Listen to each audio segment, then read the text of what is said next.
July 22nd in the year of our Lord 2020, which honestly, the Lord can have 2020 back. It has been a dumpster fire. So, yeah, man. We need a new beginning. We need another place to start. I remember how excited I was when January 1st rolled around. I was so excited. I was like, this is gonna be the year, man, for all kinds of things. I was pumped. I mean, and then March. Wah, wah, wah. But you know, there's still all kinds of cool things going on. I mean, we're going to be okay. We're going to get through all this. So, but yet it is okay to acknowledge the crappiness of the situation. Yes. So I thought I'd start off today with a little bit of a monologue on Prince. You didn't see that coming. I was taking my kid to his camp today, which I got to say, they're doing an amazing job at the camp that he goes to. They are really doing well. They have had no outbreaks of anything. They're taking care of everybody, taking care of the counselors, practicing all kinds of safe measures, and the kids are having kind of a normal experience, which, man, my kid needs some normal. He spent weeks and weeks and weeks just holed up in the house, playing video games, limping to the finish line when it came to, getting past third grade. We kept the little card that he got in the mail from the school that said, "Congratulations, you're a fourth grader." I'm like, yep. By the skin of his teeth.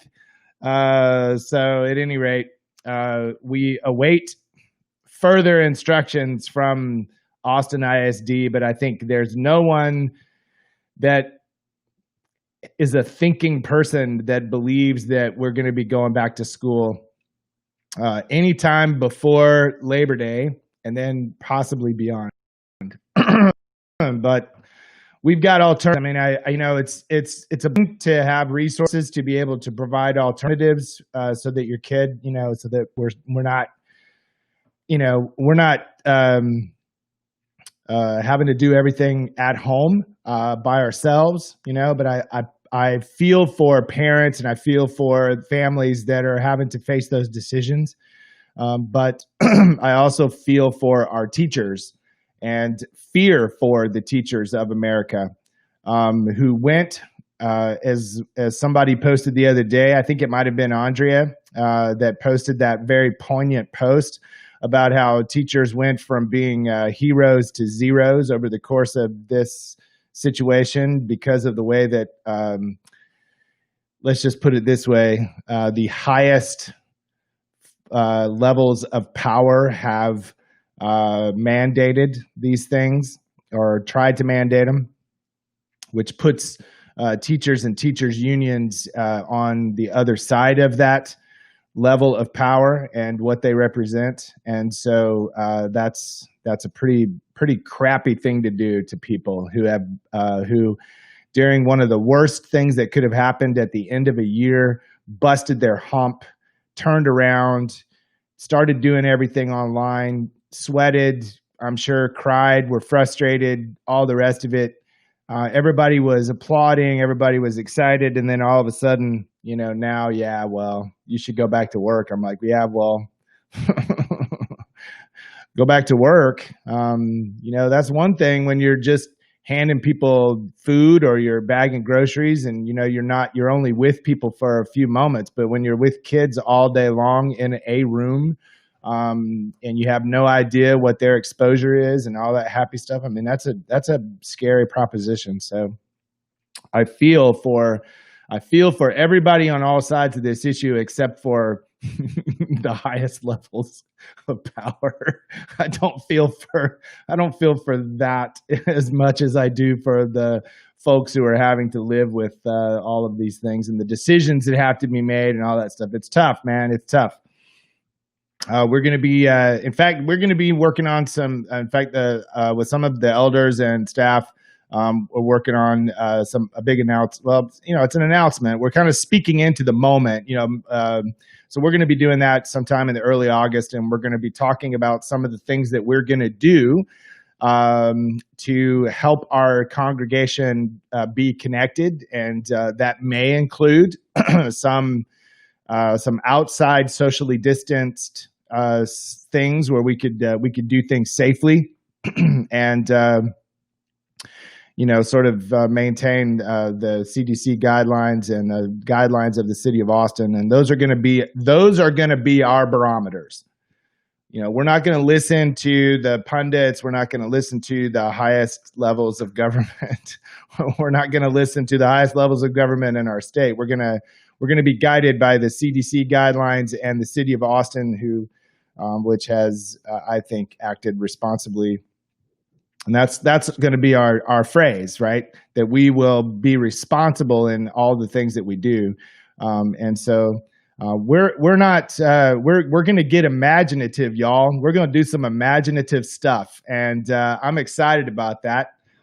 So I'm looking forward to it. So y'all stay tuned. There's going to be cool stuff coming, and we'll be getting to that. But before we do that, I promised some Prince. So I was driving my kid to school. That's how I got off on the tangent. I was driving my kid to his camp today, and so while I was driving him, I decided to listen to 80s on 8 on my Sirius XM, which is a wonderful channel, a wonderful radio station to have because it's got everything. And so just today, for some reason, I was feeling nostalgic. I'm like, I'm going to listen to some 80s music. And of course, Purple Rain was on there. I started thinking about Prince. And I started thinking about this particular, I'm not going to sing, y'all. So just, give that up. But I will say this, dearly beloved, we are gathered here today to get through this thing called life. Electric word, life. It means forever. And that's a mighty long time. But I'm here to tell you, there's something else, the afterworld, a world of never-ending happiness where you can always see the sun day or night. So when you call up that shrink in Beverly Hills, you know the one, Dr. Everything will be all right. Instead of asking him how time is left, ask him how much of your mind, baby, because in this life, things are much harder than in the afterworld. In this life, you're on your own. And if the elevator tries to bring you down, go crazy. Punch a higher floor. Come on, man. That's some good preaching right there from my man Prince. I love that song, right?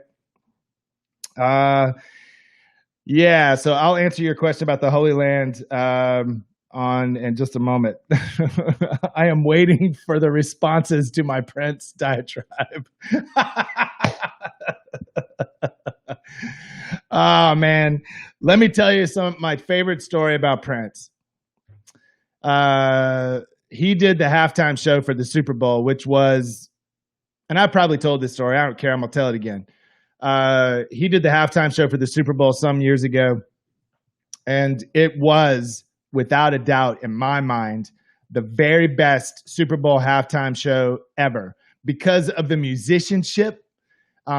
It was raining like torrential downpour, like Florida monsoon rain, which is one of the things that I could not stand about Florida, was that you would get all of your rainfall in one afternoon for like the whole year. I mean, I cannot even tell you how many times I just was absolutely soaked, because like some rainstorm came up and it just dumped like 5 million gallons of water in one like tiny area. So it was pouring down rain that Super Bowl, nasty weather in South Florida. And so his manager came to him, and they've been monitoring the weather all day. They've been monitoring, and they came to him like right before the show, and his manager says, "Listen, it is absolutely pouring down rain, like torrential downpour." Um, and he goes, "I just want to know what you want to do." And Prince looks at the guy and he says, "Can you make it rain harder?" Oh, oh, I love that. And then he went out and shredded for like the whole thing. I mean, like played Hendrix, played like he did cover songs of people. He didn't even do very many of his own stuff. I mean, it was just brilliant. What a shame! What a loss! You know, to the artistic world that he passed away. Tragically, so didn't it was a needless thing too. So very sad. But we always have that phrase, right? If the elevator tries to bring you down, go crazy, punch a higher floor. Oh, okay. All right. So, my friends, the question that my man Randy Riggs asked is, are the Holy Land trips on hold? And the answer is, yup. Oh, yeah. So, the state of Israel has targeted the U.S. as one of those countries that they do not want to have people coming from.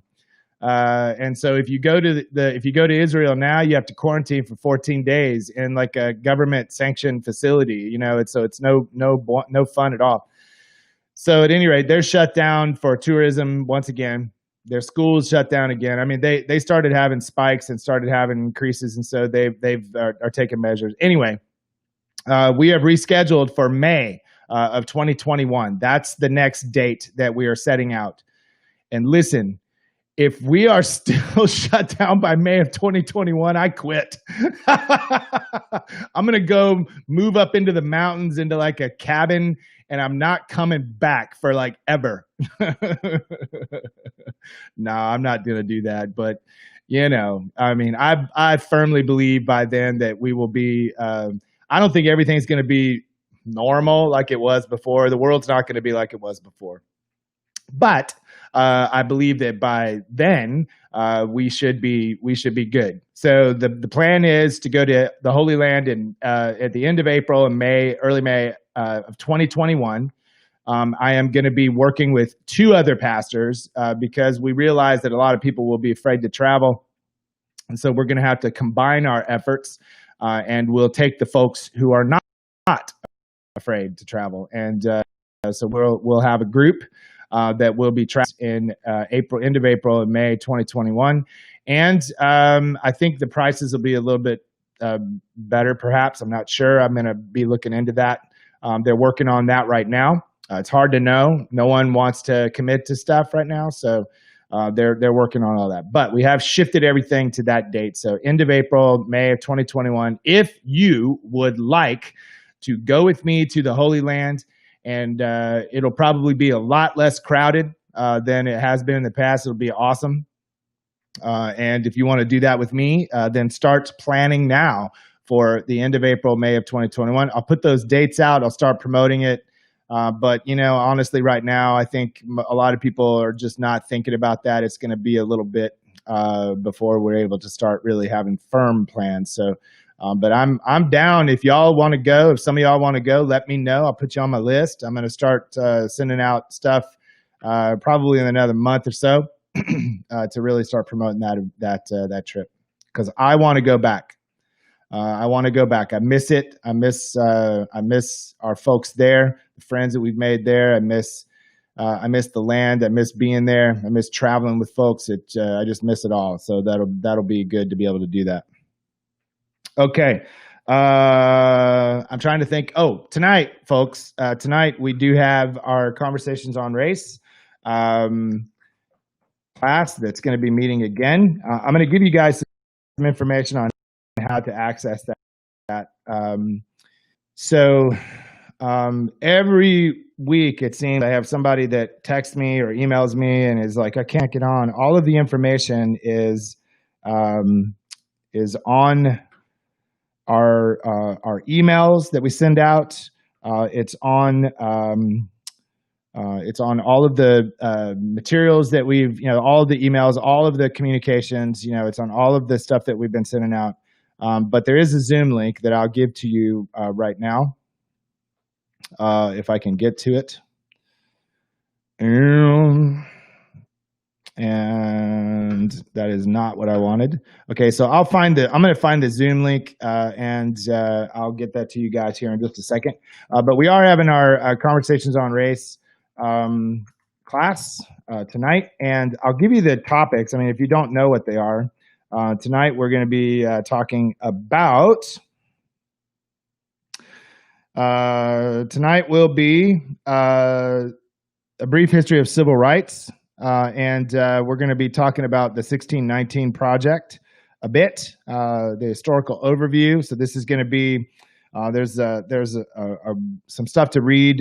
Hannah Jones, America Wasn't a Democracy, and so some things like that. So we're going to be the 1619 Project is actually something that's very important because that's when African slaves were first being brought over here by some of the colonial powers that had started to visit and started to to explore America and so forth. So anyway, hold on, man. I am having all kinds of issues with my Zoom. Hold on, here we go. All right, so I'm going to copy the link address here. I'm going to throw it into your Facebook feed so that you may have it. Yes, down the road we need to do a trip to Scotland for a heritage trip. I am all down with that, Neil. We need to do one of those Presbyterian heritage trips. I will work on that. That could be something as well, but maybe a 2022 thing. But I would love to go back to Scotland. I love Scotland. I loved visiting there. I've been there a couple times. And have been to Edinburgh, have been to Glasgow. I've been all the way up to Inverness, which is like the North Pole. I was there in February. That was the coldest I've ever been in my life because they like shut the heat off in the inn. We were staying at an inn. It was like a hotel, but it was like an old inn. And I remember Meredith and I got so cold that we put all of our clothes back on. We took all of the blankets off of the other bed in the hotel room and we're covered up, like shivering under the covers. It was really, really, really crazy. Okay. There we go. I got that down. All right. So yes, plan it for spring break, summer, or Thanksgiving break so teachers can go. That is a good idea. So yeah, we'll definitely want to do that. But yeah, I would enjoy doing a heritage tour. There's several that you can do, and to try to stay in some nice places and do that kind of thing, and to maybe take a little side trip to go to the Macallan distillery. That would be amazing. To go to the source of some of my favorite whiskeys, and be able to be there for that. And so yeah, so I'm working on. I'm actually personally planning working on planning a trip to the UK next summer. So I'll be taking my own trip, but it won't be a Presbyterian heritage trip. I'll be mostly doing England and probably Wales and maybe some other thing. But anyway, that's what we're working on for a big trip next year. Anyway, okay. Let us now venture into the heart of our trivia stuff today. I have two trivia questions for you from two different movies that are basketball related. Basketball season begins next week. I'm super excited. I think the NBA has done an amazing job of keeping their players safe, and they've got everybody in this bubble in Orlando, and that includes reporters, NBA channel reporters, ESPN reporters, any sports reporter that is covering the NBA that is there doing interviews and doing that kind of stuff, and I guess whatever crew that's with them, they are also in the bubble. They can't go out. all of the announcers of the games are all in the bubble. I mean, so it's like not just, it's all the crew, the camera crew, technicians, everybody. So everyone is in that bubble, and the players themselves are as well, of course. So at any rate, the fun thing about this is that they're going to be playing all the games, over a period of time. They're going to be playing all the rest of the games of the season. However, they've truncated it. I don't know. I haven't really read about the truncated season, but then they're going to end up playing the playoffs and playing the finals and doing all of that. That's all going to happen there. So the cool thing is that if you're not playing, like there's going to be probably several games going on at once, over the course, and they have like 30 cameras per basketball stadium. And they've got all this revolutionary stuff that I'm sure is going to continue even after all this is over with. So it's going to be pretty exciting. And the players that aren't playing get their seats. There's like 62 seats inside the arena that they've set aside where people can be socially distanced, but they can watch the games. So they get to watch their, which they never would be able to do that, right?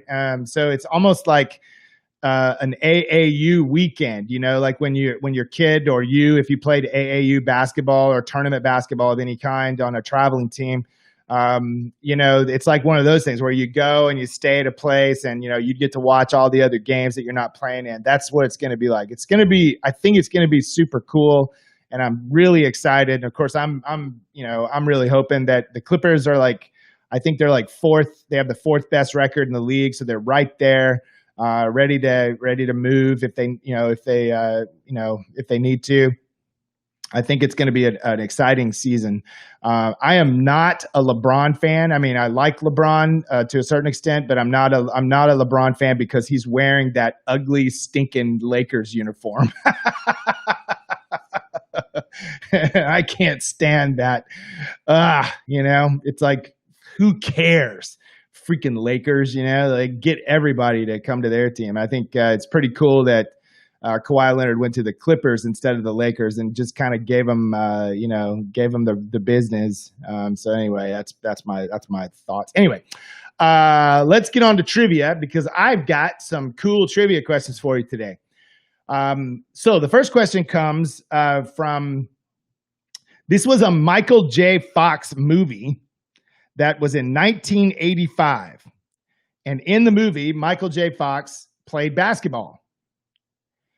And he ended up with a special sort of abilities that enabled him to be a better basketball player. What was that movie? What was that movie? 1985, Michael J. Fox, basketball, special set of powers, special set of skills that gave him powers. Neil has been dominating lately. And it is in fact Teen Wolf. So for those of you who remember that movie, he got to a certain age, right? He grew up and was a teenager. And then all of a sudden the werewolf gene showed up and he started turning into a werewolf. Oh, Steve got it. I didn't see that. I was just glancing down. Steve nailed it right before Neil. Oh, well, Neil, if you ain't first, you're last. All right. Well, you got another chance to redeem yourself. So Teen Wolf was an awful movie by any stretch of the imagination. I think it was kind of a hit, but it was terrible.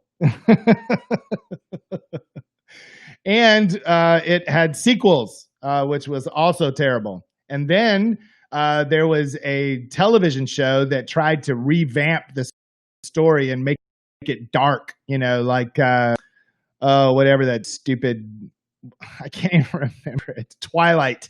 They were trying to emulate Twilight, to kind of, tap into that Twilight demographic, the teen girls who were all into Edward and gosh, what was the name of that? Oh, Bella and whatever, that Jacob, right? Jacob. So here's a funny thing. My friend, our friends, had a kid around the same time that my youngest son was born. So our kids were not far apart in age, and it was all in the same year. And anyway, we named our son Jacob because we wanted a J name because all of our other kids were J names, and we wanted a biblical name for this one, and so we picked Jacob, and they picked Bella because they liked the name. They're Indian, their heritage is Indian, and so they had different kinds of names that meant different things to them in their culture.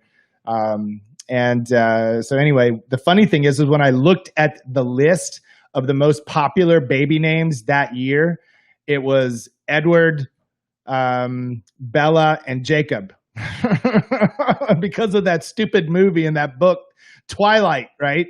And I was like, oh no, like unwittingly, we named our kids after two of the characters from Twilight, which was not our intention. Anyway, okay, second shot at it, folks. So here we go.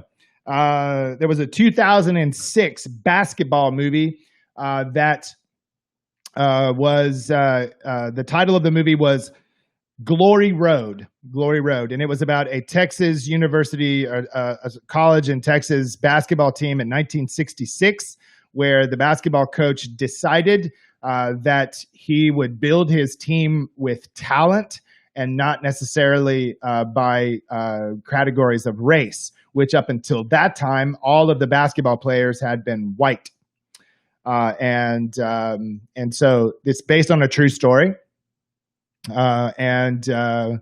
So anyway, Glory Road, the star of Glory Road was also in such movies as American Psycho, Poseidon, Life as We Know It, Ford versus Ferrari, and probably most well-known for Sweet Home Alabama with Reese Witherspoon.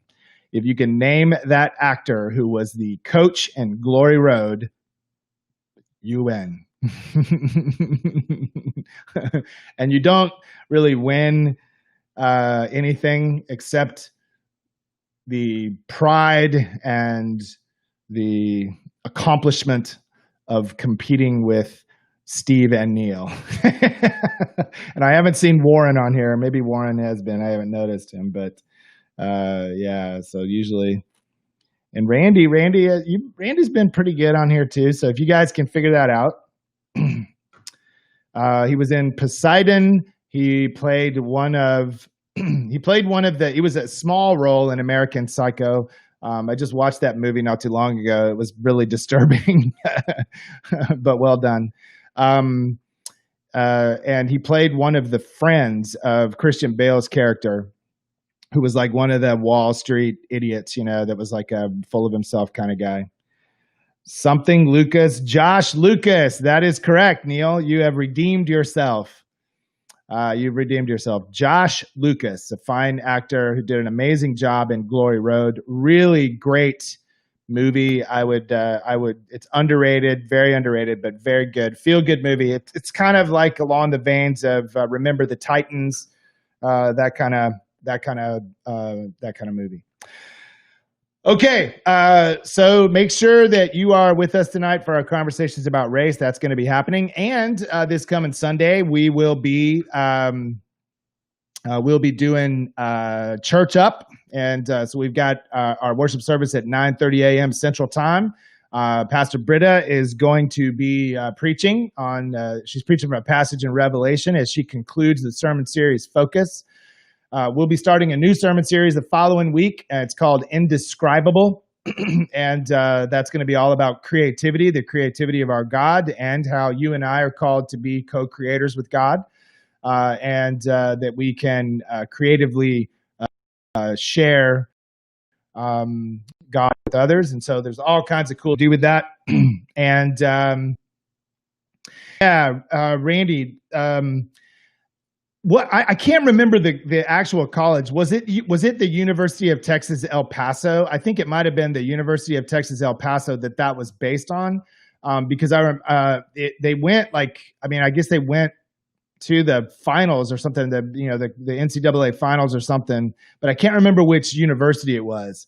Um, but that it was a true story, of like one of the first integrated basketball teams, like in 1966, at least in the South, and so anyway, if some of y'all know the name of that college, since y'all are all from Texas, most of you.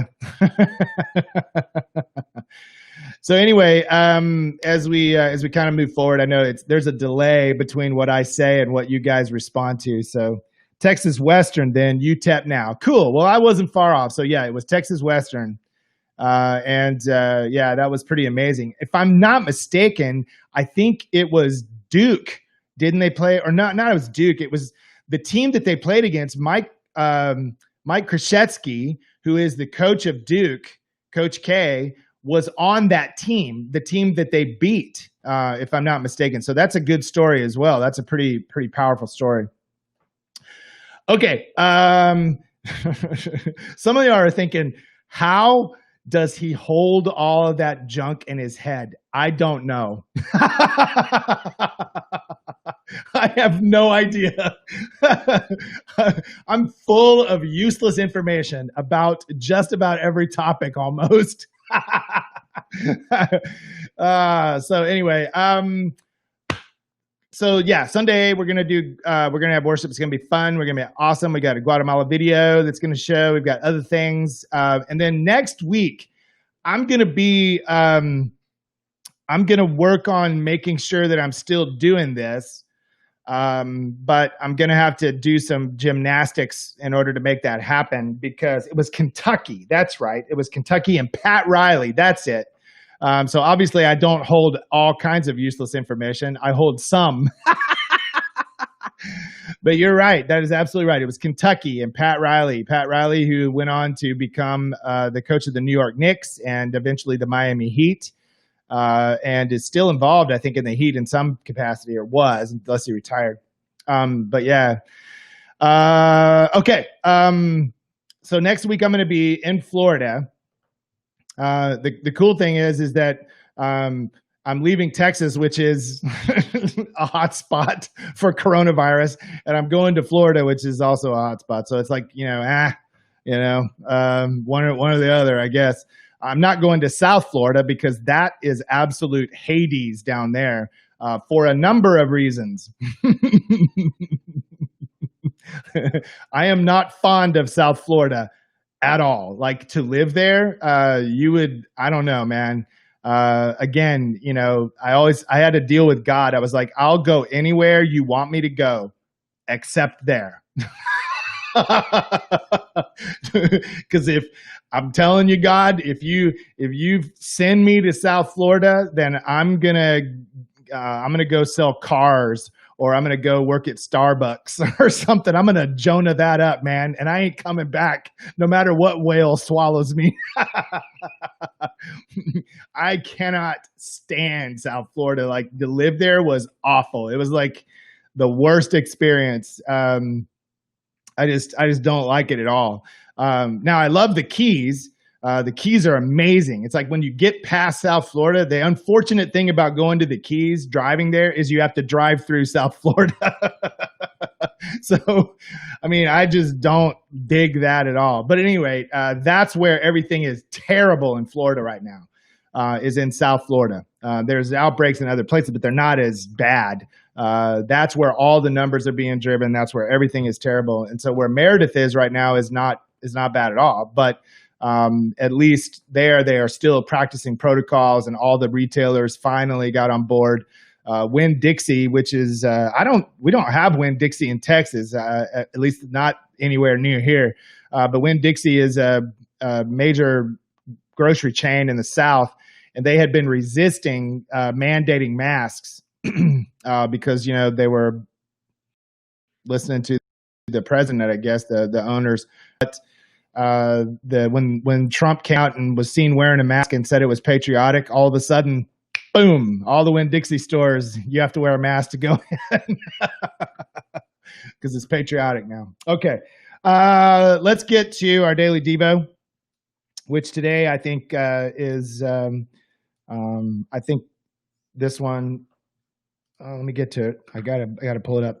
This one I really liked. For a number of reasons. One of which it made Stephen Carr, our communications coordinator, it made him extraordinarily happy because he is the biggest Switchfoot fan that I have ever known, and that's saying something because I've known a few Switchfoot fans over my years of doing youth ministry.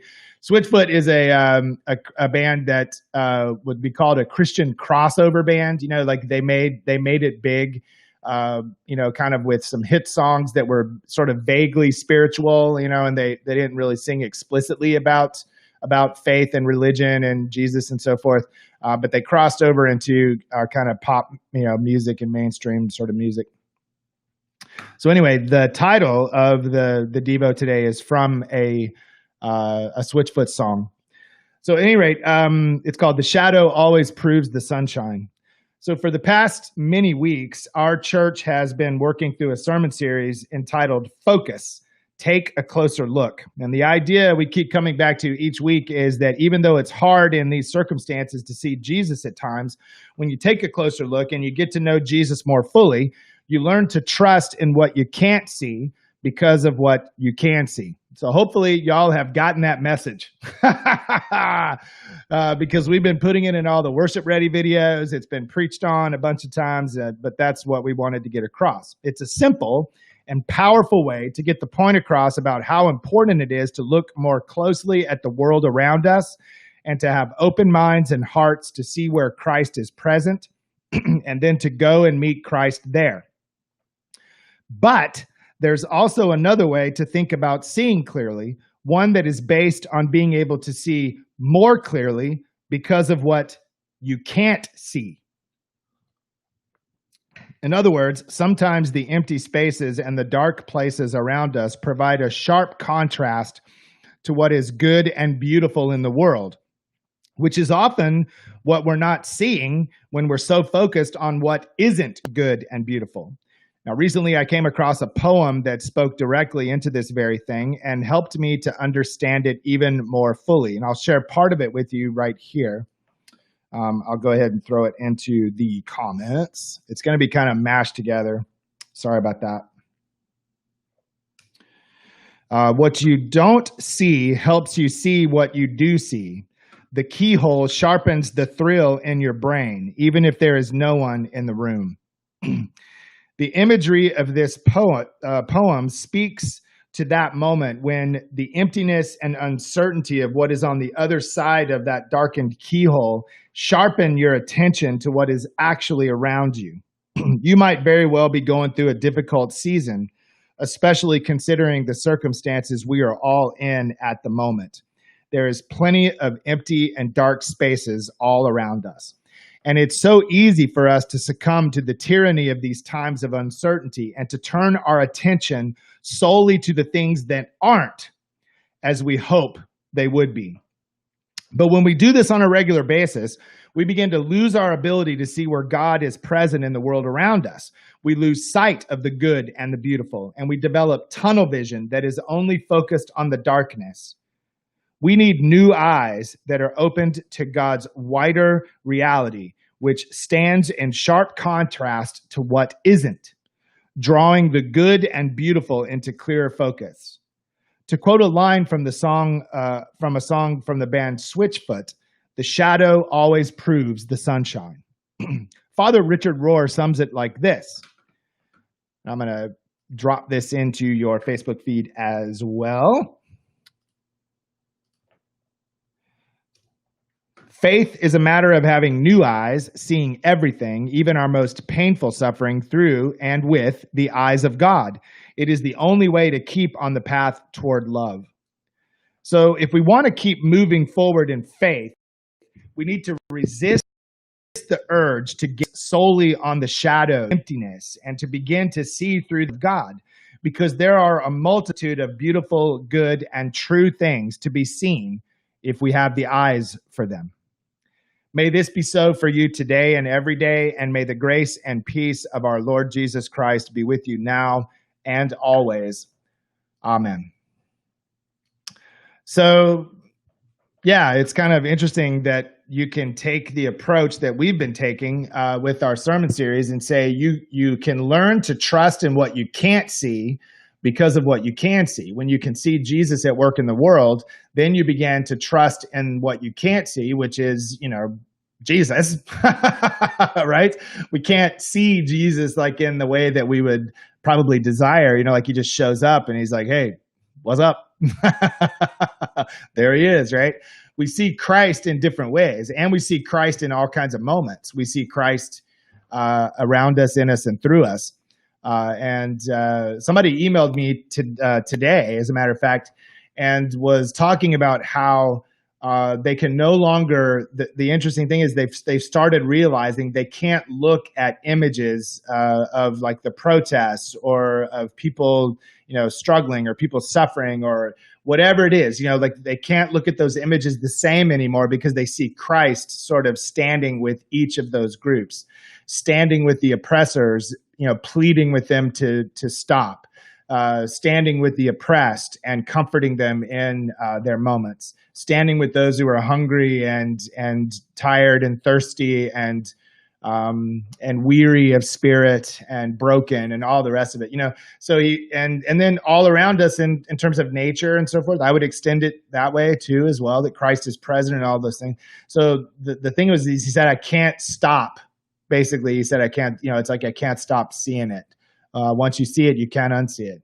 And so sometimes I think what happens is that we focus so much on the uncertain things, right? The things that are dark and shadowy that we don't know, and we focus on that. And I do that a lot.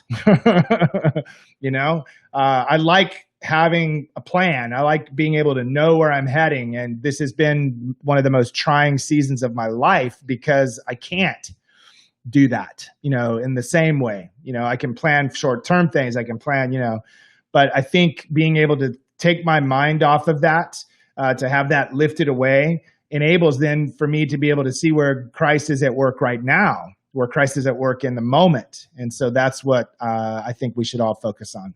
So have a great day, guys. Be blessed. Tomorrow we'll be back. I think I've got at least 2 more Clippers hats. So I'm good to go for a couple more days, and then we'll be on.